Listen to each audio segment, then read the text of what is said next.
मैं ऐसी मोहब्बत करता हूँ। तुम कैसी मोहब्बत करती हो?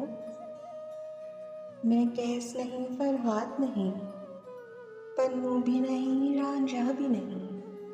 वो लोग तो बस अफसाना थे, इस शिद्दत से बेगाना थे। मैं जिंदा एक हकीकत हूँ, मैं तुमको देख के जीता हूँ। हर लम्हा तुम पे मरता हूँ।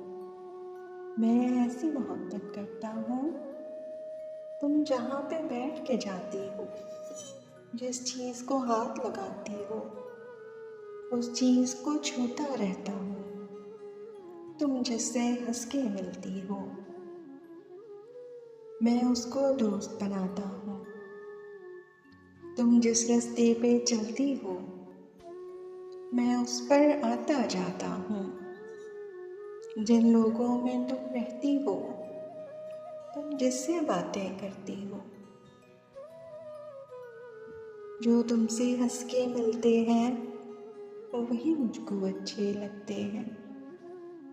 तुम पास रहो या दूर रहो, नजरों में समाये रहती हो। मैं तुमको तकता रहता हूँ, मैं तुमको सोचता रहता हूँ।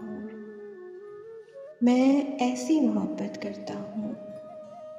तुम कैसी मोहब्बत करती हो?